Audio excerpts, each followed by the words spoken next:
président de la république li nga xamante ne mooy Bassirou Diomaye Faye ak président Ousmane Sonko réew mi wàññi ko waat bu fekkente ne ñi ngi amaat ay jafe-jafe ñun bu ndee ay gor war nañ taxaw seen kanam ndax président Ousmane Sonko jaanam wàcc na président Ousmane Sonko li waroon def yëpp def na ko jël na réew mi nommé na ay ministre nommé na ay directeur yooyu ñoo war a xool xale yi ñu jàppale leen accompagner leen ndax président Ousmane Sonko mënul nekk fu nekk mënul dem fu nekk loolu moo tax ñu jël engagement ànd ak ñoom pour jàppale leen ba nga xamante ni combat dañ si am ndam sant nañu yàlla baax a baax na ndax Assoura Fall ku ne xam na ni liñ ko doon toppee wax na ni may nañ ko liberté provisoire incha allah ñu doog koo ñëw atte ko loolu ndam la bu njëkk Kairé tamit incha allah dañ ko bàyyi bu neex yàlla bu leen attee parce que jàpp naa ne loo xamante ni nag buñ ko waxee yàgg na man mii di wax ak yow jamonoy 2019 2020 bi ma nekk président Ousmane Sonko assemblée nationale am na ay kaddu yu fi yoo xam ne buñ ko waxoon tey jii ñu ne waroon maa woo si yoon Macky Sall mënu nekk nguur jàpp ñu nekk opposition wañu ko du ñu jàpp loolu nag dafa war a des si réew mi kon maa ngi félicité patriote yëpp di félicité waa Pastef di leen wax ni yoon baa ngi noonu nañ ko ne seen combat te xam ne ñi nga xam ñooy kulu yi ñi nga xam ñooy yàqul réew mi rey nit ñi sàcc xaalisu réew mi bu ñu tax mukk ñu deltu ginnaaw wala ñu découragé wu Sénégal si kanam sa vraiment jërëjëf merci beaucoup honorable député Cheikh Mbacké Bara Dolly lañ ñu xamal nag moom mooy kii di Azoura Fall loolu moom mooy la ko war xëy na saboté wala loolu moo ko la mais li am solo rek mooy am na ndam bi day ko ne inshallah wii patriote wii Pastef wii Ousmane Sonko si kanam voilà jërëjëf honorable député Cheikh Mbacké Bara Dolly moom moo doon addu ci fi nga xam ne nag moom mooy ci mbir yi ni mu daal di demee ñu jël keneen bu ko defee itam mu daal di wax ci li nga xam ne nag moom la mbir yi daal di demee oui. waaw mais ñoo ngi leen nuyu yéen ñëpp di leen ñaanal jàmm di kontaan aussi tamit vraiment si taxawaay parce que bi affaire am mbir yi amee ba léegi ku ci nekk bàyyi nga sa yite ñëpp ñëw jàppale ki nga xam ne mooy Azoura ak ki nga xam ne mooy Kairé mu nekk acte boo xam ne nag aussi tamit mu nekk acte bu ñu salué di ko rafetlu bu baax parce que li war a loolu maanaam mooy àdduna nii kese la sa frère bu nekkee ci ay jafe-jafe li am solo maanaam mooy bu geesoon na la gis nga jàppale ko taxaw ci ginnaawam boo paree ne après la ngay wax ak moom bu la neexee mën koo wax ak moom mais li ci am solo maanaam mooy Sénégal moo ci gagné rek li doon ñaan aussi tamit yàlla def na ko maanaam mooy ñëpp ànd ak dal te xam ne réew mi bu soobee yàlla fan ko bëgg a jëmale bu soobee yàlla kattanu yàlla sunu borom dana fi egg léegi nag léegi yii yëpp ay mbir la yoo xam day defar adduna yàlla bu nar a yàq day mel koy defar tey lii nii ak li fi jot a jaar ci mbiru Azoura ak ki nga xam ne mooy Kairé tey dépassé na mbir Pastef mais Sénégal moo ci gagné encore une fois parce que tey ñëpp xam na ne tolloon nañ jamono yoo xamante ne ñëpp métti woon na li nga xam ne moo doon xew ci réseaux sociaux yi parfois nit ñi daggay saaga ndey ku nekk diir n'importe quoi ya saaga jël kilifa ak jàmbur taf ko wax ko lu la saf ñëpp xam na ne fan yi tey buñ jàppoon keneen koo xamante ne xëy na influence bi nga xamante ne Azoura amu ko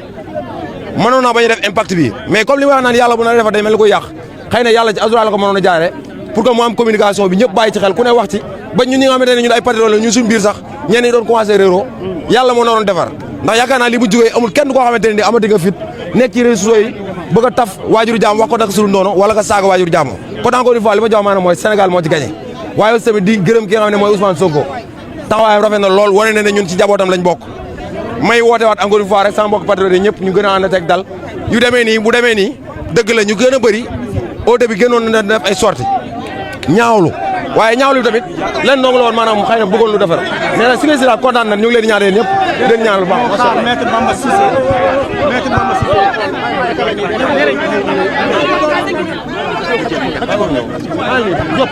il faut mu taxaw fii il faut ñu déggoo ci kàddu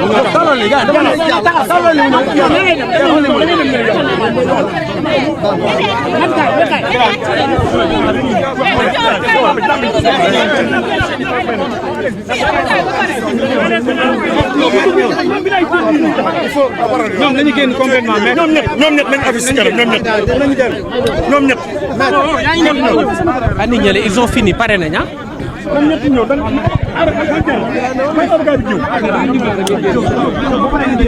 damay génn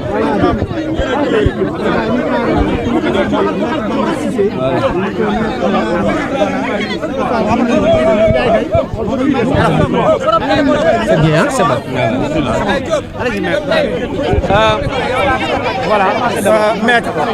ñu ñëw ci kàllaama Kocc d'abord lan lañ mën a tënk ci li nga xam ne moom mooy procès li nga xam ne fan ngeen jógee nii. waaw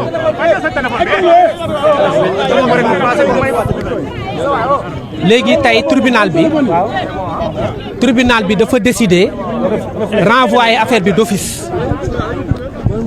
dafa renvoyer affaire bi d'office pour convenance personnelle lu ñu naan convenance personnelle mooy juge yi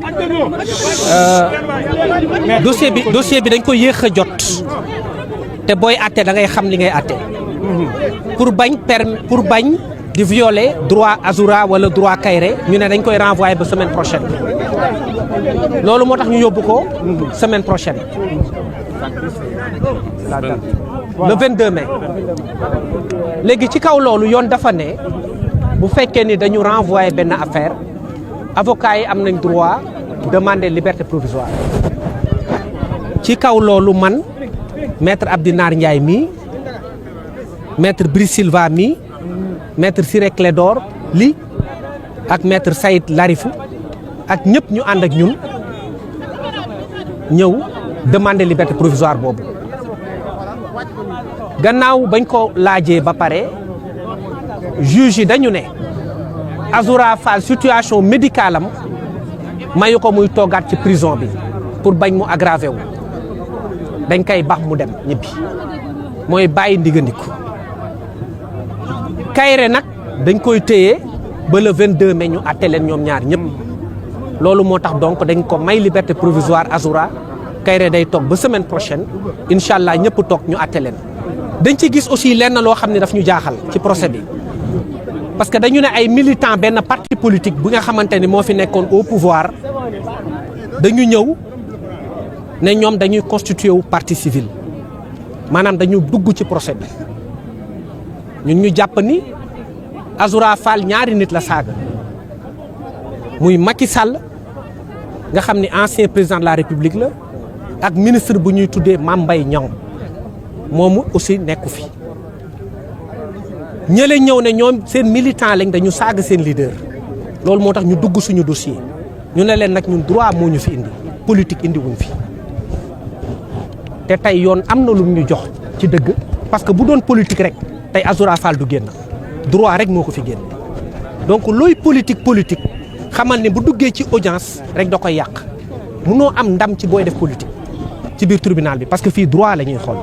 ñun nag yàlla dafa def droit boobu moom lañ plaider ak tuuti xam-xam bi ñu yàlla may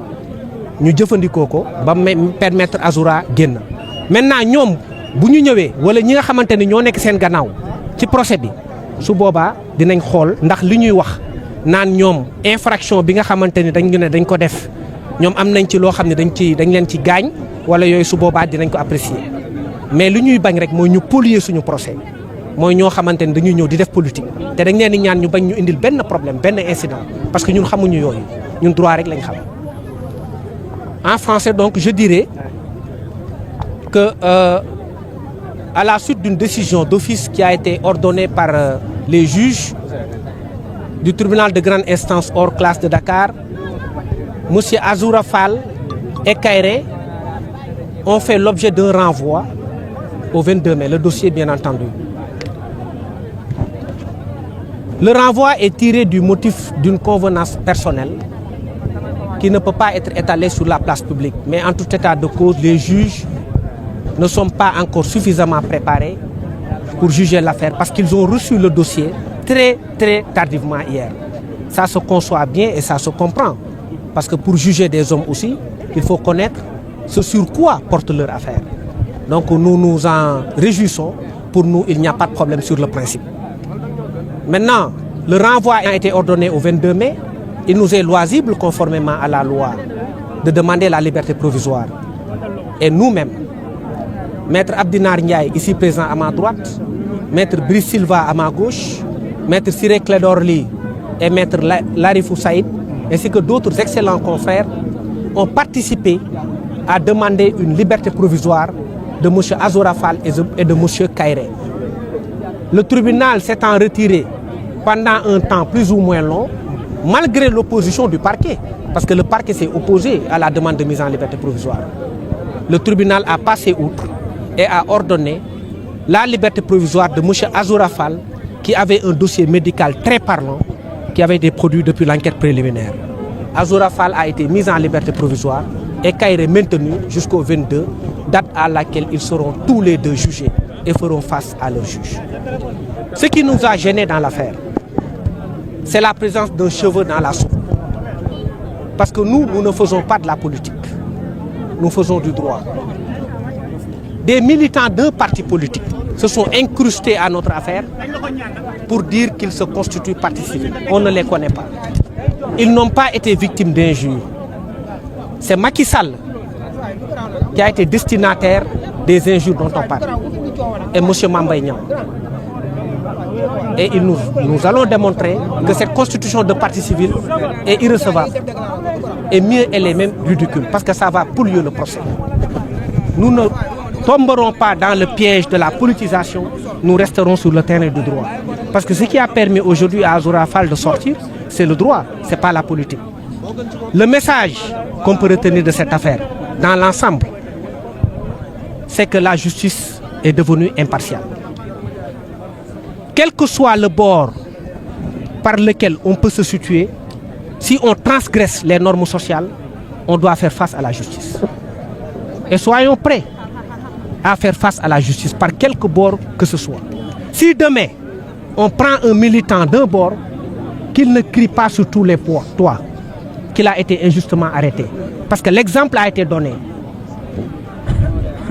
Le tocsin a été sonné. Azoura Fall qui est parti, qui est membre du parti au pouvoir, ainsi que Kairé ont été emprisonnés et Kairé le sera encore au moins pour une semaine. Donc le message a été compris et je pense que ça a été compris non seulement par le parti au pouvoir, mais par toutes les parties. Et ceux qui décriaient la justice n'ont plus d'arguments. Si on les arrête demain, ils doivent faire face à la justice et de façon digne, sans crier sur tous les toits, quelque injustice que ce soit. Donc c'est le message qu'on peut retenir du procès Azoura Fall et Kairé. Voilà, merci beaucoup. Merci beaucoup maître Bamba Cissé moom nag moom moo doon addu ci li nga xam ne nag moom mooy situation bi la mu wax nag moom mooy Azoura Fall est libre oui waaye